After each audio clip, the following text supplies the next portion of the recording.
बिस्मिल्लाहिर्रहमानिर्रहीम। अस्सलाम वालेकुम students, welcome to my channel easy learning. उम्मीद है आप सब खैर खैरियत से होंगे।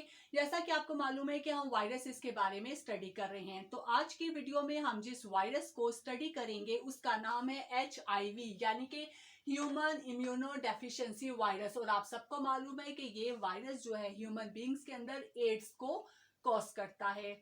तो स्टार्ट करते हैं आज की वीडियो। मगर वीडियो स्टार्ट करने से पहले आपसे रिक्वेस्ट है कि मेरे चैनल को सब्सक्राइब कर दें और बेल आइकन को दबा दें, और अगर आज की वीडियो अच्छी लगेगी तो इसको लाइक कर दीजिएगा। स्टार्ट करते हैं आज की वीडियो। अब ये जो HIV वायरस होता है ये एक RNA इन्वेलप्ड रेट्रोवायरस है, यानी कि एक ऐसा वायरस है जिसके अंदर RNA मौजूद होता है, और ये एक इन्वेलप्ड वायरस है और रेट्रोवायरस है। रेट्रोवायरस ऐसे वायरसेस को कहते हैं जो वायरस अपने DNA को कन्वर्ट करते हैं, अपने RNA को कन्वर्ट करते हैं DNA में इन होस्ट सेल। ठीक है, ऐसे वायरसेस को हम कहते हैं रेट्रोवायरस। तो HIV भी is an example of retrovirus. और आप सबको मालूम है कि ये HIV जो है ह्यूमन बींग्स में एड्स कॉज करता है। सबसे पहले हम देख लेते हैं इसका स्ट्रक्चर, HIV का स्ट्रक्चर कैसे होता है। HIV जो है वो एक स्फेरिकल शेप का होता है, 120 नैनोमीटर होता है इसका डायामीटर, और इसका जो कैप्सिड होता है वो कॉनिकल शेप का होता है, जिसके अंदर 2 स्ट्रैंड्स मौजूद होते हैं RNA के।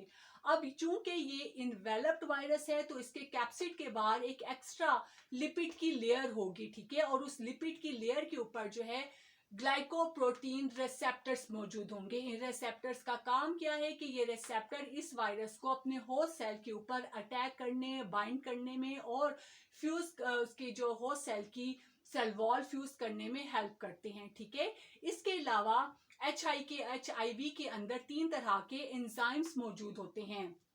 कौन कौन से होते हैं? रिवर्स ट्रांसक्रिप्टेस, इंटीग्रेस और प्रोटेस। इन तीनों का काम क्या होता है वो हम आगे चलकर स्टडी करते हैं। ठीक है, अब ये HIV के ऊपर ये इन्वेलप्ड लेयर आती कहां से है? जब ये अपने होस्ट सेल से बर्ड ऑफ हो रहे होते हैं, तो बर्ड ऑफ होने के साथ ये होस्ट की जो सेल वॉल है उसका कुछ पार्ट को जो है अपने साथ फ्यूज कर लेते हैं। फिर होस्ट की जो सेल वॉल है वो ही इसकी इन्वेलप बनाने के काम आती है।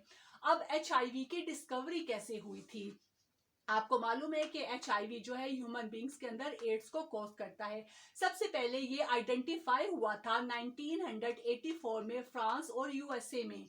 बाद में इसको 1986 में HIV का नाम दिया गया। अब ये जो वायरस है ये हमारी बॉडी के अंदर एक स्पेशल टाइप के वाइट ब्लड सेल्स होते हैं, जिन्हें हम T4 या CD4 सेल कहते हैं, उनके ऊपर जाकर अटैक करता है।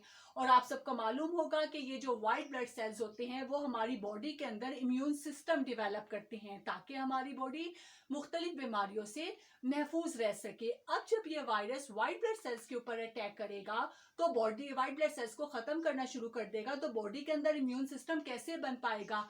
हमारी बॉडी के अंदर इम्यून सिस्टम की डेफिशिएंसी होती जाएगी, और जब इम्यून सिस्टम ही कमजोर होता जाएगा तो बॉडी के ऊपर बेतहाशा बीमारियां जो है वो अटैक करती हैं। तो इसी रीजन की वजह से इस वायरस को नाम दिया गया है ह्यूमन इम्यूनो डेफिशिएंसी वायरस का, यानी कि ये ह्यूमन बींग्स के अंदर इम्यून सिस्टम की डेफिशिएंसी कर देता है। ठीक है, ये था इसका स्ट्रक्चर और इसकी डिस्कवरी। अब हम देखते हैं कि ये HIV जो वायरस है ये होस्ट सेल के ऊपर या वाइट ब्लड सेल्स के ऊपर कैसे अटैक करता है, कैसे अपने आप को रिप्लिकेट करता है, यानी कि लाइफ साइकिल ऑफ HIV।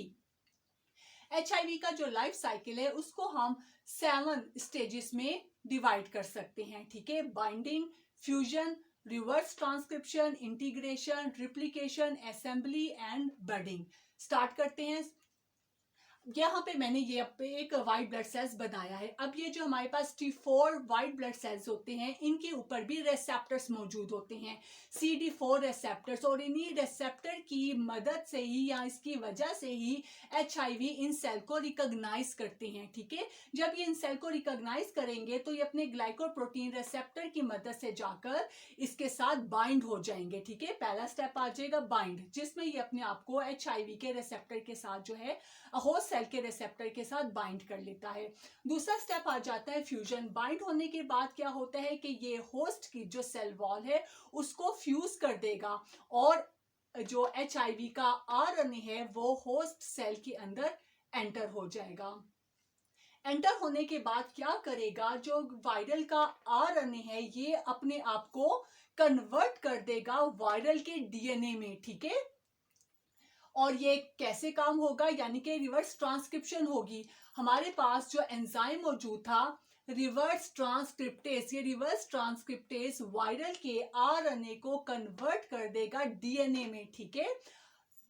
तो ये थर्ड स्टेप हमारे पास आ गया रिवर्स ट्रांसक्रिप्शन का। इसके बाद फोर्थ स्टेज आ जाती है इंटीग्रेशन। अब जब ये वायरल का डीएनए बन गया है तो वायरल का डीएनए जाकर ये जो होस्ट सेल का डीएनए है वहां जाकर अपने आप को उसके साथ अटैच कर लेगा, ठीक है। और ये काम कैसे होगा, with the help of second enzyme integrase. Integrase enzyme जो हमने पढ़ा था, इंटीग्रेस एंजाइम इस वायरल के डीएनए को होस्ट के डीएनए के साथ जाकर जोड़ देंगे, उस होस्ट के डीएनए के अंदर इंटीग्रेट कर देंगे, ठीक है, जोड़ देंगे वहां पे जाकर। अब नेक्स्ट स्टेप आ जाते हैं हमारे पास रिप्लिकेशन। अब जब इंटीग्रेशन हो गया, अब वायरल का डीएनए क्या करेगा कि होस्ट सेल की मशीनरी को इस्तेमाल करते हुए अपने आप को रिप्लिकेट करना शुरू कर देगा, अपनी रिप्लिकेशन शुरू कर देगा और अपने आरएनए की और प्रोटीन की सिंथेसिस शुरू कर देगा, ठीक है। ये प्रोसेस कैसे होगा, अगर आपको मेरी प्रोटीन सिंथेसिस वाली वीडियो याद हो तो उसमें हमने प्रोटीन सिंथेसिस के स्टेप पढ़े थे, ट्रांसक्रिप्शन और ट्रांसलेशन। उससे क्या होगा कि ये वायरल का डीएनए वापस जो है वायरल के आरएनए में चेंज हो जाएगा। वायरल ये अपने आप की रिप्लिकेशन शुरू कर देगा, बहुत ज्यादा अपने प्रोटीन कंपोनेंट बनाना शुरू कर देगा, अपना आरएनए बनाना शुरू कर देगा। जब ये बेतहाशा तादाद में बन जाएगी तो नेक्स्ट स्टेप आ जाएगा असेंबली। ये अपने आप को अब असेंबल करना शुरू करेंगे, असेंबल करके एचआईवी का स्ट्रक्चर बनाएंगे, ठीक है। अब ये जो एचआईवी का स्ट्रक्चर है ये अब इस वक्त इमेच्योर फॉर्म में होगा, ठीक है। जब ये बहुत ज्यादा बन जाएंगे तो ये होस्ट सेल की होस्ट का जो सेल है उसके एजिस की तरफ जाना शुरू करेंगे और अपने आप को एक बर्ड की शक्ल में जो है अपीयर करेंगे, फिर प्रेशर एक्सर्ट करेंगे, जिससे क्या होगा कि ये एचआईवी का जो एचआईवी है वो इमेच्योर हालत में जो है रिलीज होगा, ठीक है। अब तक ये इमेच्योर फॉर्म में है। उसके बाद ये जो थर्ड एंजाइम है हमारे पास प्रोटेस, ये प्रोटेस एंजाइम उस इमेच्योर एचआईवी को कन्वर्ट कर देगा मैच्योर एचआईवी में। अब ये मैच्योर एचआईवी जो है यहाँ से रिलीज हो जाएंगे और दूसरे वाइट ब्लड सेल्स के ऊपर जाकर अटैक करेंगे और उसे खत्म कर देंगे। अब बॉडी के अंदर कोई एक वायरस तो होता नहीं है, मिलियंस की तादाद में वायरस अटैक करते हैं बॉडी के अंदर। जब ये सारे मैच्योरिंग वायरस अपने आप को रिप्लिकेट करते जाएंगे, दूसरे वाइट ब्लड सेल्स के ऊपर अटैक करेंगे, तो क्या होगा कि आहिस्ता आहिस्ता बॉडी के अंदर वाइट ब्लड सेल्स जो है खत्म होना शुरू हो जाएंगे। जब वाइट ब्लड सेल्स खत्म होना शुरू हो जाएंगे तो बॉडी का इम्यून सिस्टम कमजोर होता जाएगा। उससे क्या होगा कि बॉडी के अंदर बेतहाशा बीमारियां जो है अटैक कर देंगी, ठीक है। और मेन कॉज बनेंगे ये फिर एड्स का।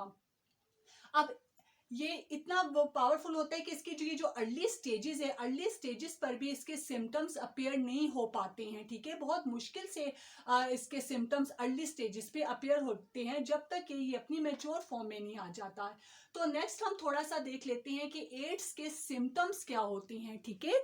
एड्स भी एकदम से तो इसके सिम्टम्स अपीयर नहीं होते हैं, ठीक है। तो हम एड्स के सिम्टम्स को भी 3 स्टेजेस में डिवाइड कर सकते हैं। सबसे पहली स्टेज आ जाती है इसकी अक्यूट एचआईवी।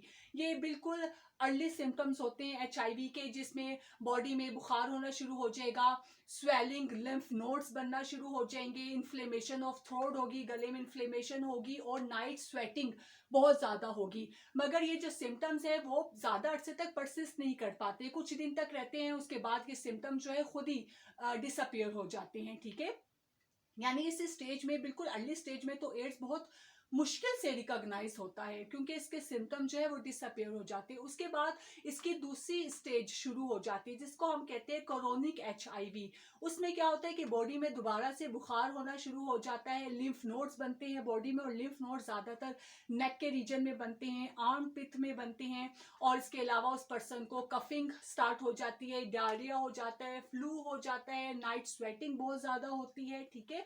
और जब ये स्टेजेस आगे की तरफ मूव करना शुरू हो जाती है तो आहिस्ता आहिस्ता ये उस पर्सन की मेमोरी को भी लॉस कर सकता है। यानी कि सीवियर जो इसकी कंडीशन आ जाएगी एचआईवी की एड्स की सिम्टम्स, उसमें लॉस ऑफ मेमोरी होना शुरू हो जाएगी, लॉस ऑफ जजमेंट होगी, वो पर्सन जो है जजमेंट नहीं कर पाएगा मुख्तलिफ चीजों में, वेट लॉस होगा, वीकनेस आ जाएगी बॉडी के अंदर। और क्योंकि मैंने आपको बताया कि ये बॉडी का इम्यून सिस्टम जो है उसको ख़त्म करना शुरू कर देता है, तो उस सीवियर कंडीशन में क्या होता है कि बॉडी के अंदर डिफरेंट टाइप्स के कैंसर भी अपेयर होना शुरू हो जाते हैं। स्किन कैंसर हो सकता है, सर्विकल कैंसर हो सकता है, लिम्फेटिक कैंसर हो सकता है, क्योंकि बॉडी के अंदर ये इम्यून सिस्टम को ही ख़त्म कर देते हैं। ठीक है, तो इसकी ज़्यादातर कोई सच कोई इसकी मेडिसिन तो अभी तक ऐसी कोई इन्वेंट नहीं हुई है। तो एड्स को रोकने के लिए सबसे ज़्यादा जो हम यूज़ करते हैं वो प्रिकॉशंस ही होती है कि प्रिकॉशंस के ज़रिए ही हम एड्स को सेपरेट होने से रोक सकते हैं। तो ये था हमारे पास structure of life cycle of HIV। अगर आपको कोई बात पूछना चाहते हैं तो आप कमेंट सेक्शन में पूछ सकते हैं। आज की वीडियो समझ आई हो, अच्छी लगी हो तो मेरी वीडियो को लाइक कर दीजिएगा और प्लीज़ मेरे चैनल को सब्सक्राइब कर दें। इंशाल्लाह ताला आपसे नेक्स्ट वीडियो में नेक्स्ट टॉपिक के साथ मिलते हैं। तब तक इजाज़त दीजिए। अल्लाह हाफिज़।